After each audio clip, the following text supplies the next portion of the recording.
আমার খবর।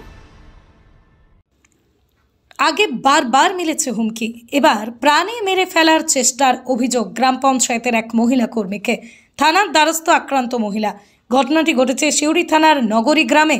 গ্রাম পঞ্চায়েতের মহিলা কর্মীকে ধারালো অস্ত্র দিয়ে আঘাতের অভিযোগ উঠল দুষ্কৃতীদের বিরুদ্ধে। এই ঘটনায় চাঞ্চল্য ছড়িয়ে পড়ে এলাকা জুড়ে। তবে প্রাণে মারার চেষ্টা চালানো ব্যক্তিদের চেনেন না বলেই জানান আহত মহিলা। আক্রান্ত মহিলার আরও দাবি, ওই ব্যক্তি মুখে রুমাল বাঁধা অবস্থায় ছিল। এর আগেও হেলমেট পরে এসে হুমকি দেয়, এমনকি তার সাথে খারাপ ব্যবহার করে তারা। কিন্তু কী কারণে হুমকি দিচ্ছে, কেন, তা বলতে পারবেন না। তিনি জানান, 12 বছর ধরে স্বামীর সঙ্গে কোনো সম্পর্ক নেই, মা মেয়ে একাই বসবাস করেন, কোনো রকমের পঞ্চায়েতে কাজটুকু করে সংসার চালান। তার উপরে কেন এই আক্রমণ তা তিনি বুঝে উঠতে পারছেন না। তবে এবার হুমকি নয়, ধারালো অস্ত্র দিয়ে প্রাণে মারার চেষ্টা করে দুষ্কৃতীরা। অস্ত্রের আঘাতে আহত হয়েছেন তিনি। আক্রান্ত মহিলা সিউড়ি থানার দ্বারস্থ হয়েছেন। কী কারণে এমন ঘটনা ঘটেছে ওই মহিলার সাথে তা তদন্ত করছে সিউড়ি থানার পুলিশ। প্রায় মাঝে মাঝে এরকম বাইক নিয়ে গা দিয়ে ঘেঁষে চলে যায়, কোনো আমি চিনি না অতটা। পরশুদিন একজন নয়, দুজন এসেছিল গাড়িতে বারুলিয়া মোড়ের একটু আগে। তখন 2টোর সময় ওইদিকে আমি কাজ থেকে ফিরে আসছিলাম, তখন আমাকে ধরে দিয়ে তারপর আমাকে বলে যে আপনি তুমি যেটা করছো সেটা ঠিক করছো না।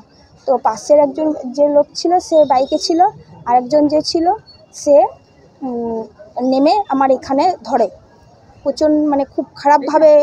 তারপরে হাত টানাটানি করে। পরশু দিনকে মানে দুপুর 2টোর সময়। আমি তখন কাজে থেকে বাড়ি ফিরছিলাম।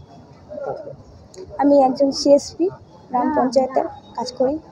তো আর আমি তখন ফিরে আসছিলাম, তখন আমাকে ওখানে থ্রেট দেয়। আমি বাড়িতে এসে এমনি কাউকে, ওই লোকগুলো আমি চিনি না। তারপরে আমি যখন বাড়ি ফিরলাম, বাড়িতে ভয়ে কাউকে কিছু বলতে পারি না, যেহেতু আমি মা মেয়ে একা 2জন থাকি, 3জন একসাথে থাকি। এবার আমি কাউকে কিছু বলতেও পারিনি ভয়ে। পরের দিন আমি আমাদের বুথ সভাপতিকে জানাই যে এরকম হয়েছে যে আমার সঙ্গে, তো জানিয়েছিলাম।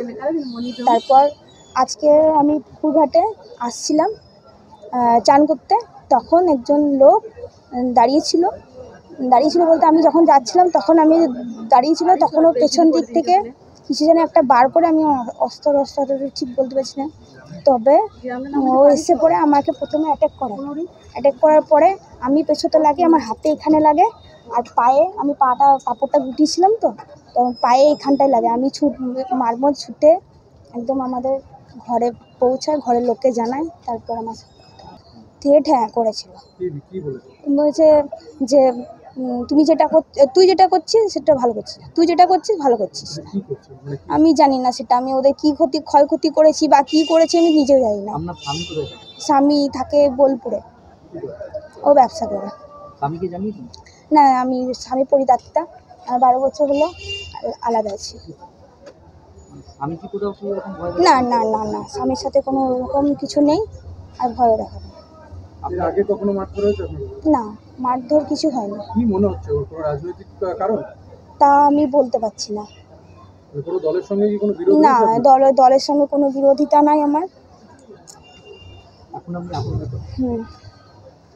একা মেয়ে নিয়ে থাকি প্রথমত, আর কিছুই না। একটা মা মেয়ে, সেটা কাজ পেয়েছিলাম কোনো রকম করে। তারপরে আমি কাউকে কিছু দোষ করিনি, কোনো দিন কাউকে কিছু ক্ষয়ক্ষতিও করিনি। লিখিত দিয়ে দেবো। বোলপুরের ভুবনডাঙ্গায় নজরুল পথের পাশে তৈরি হচ্ছে অভিপ্সা অ্যাপার্টমেন্ট। বোলপুর স্টেশন থেকে মাত্র 5 মিনিটে, বোলপুর কলেজ, স্কুল, স্বাস্থ্যকেন্দ্র থেকে মাত্র 4 মিনিটে, বোলপুর বাস স্ট্যান্ড এবং বিশ্বভারতী থেকে মাত্র 2 মিনিটেই পৌঁছে যাবেন অভিপ্সা অ্যাপার্টমেন্টে। রয়েছে নানান উন্নত মানের সুযোগ সুবিধা। অফিসের ঠিকানা Sanvi apartment 2, ground floor, Ramakrishna road, Bolpur.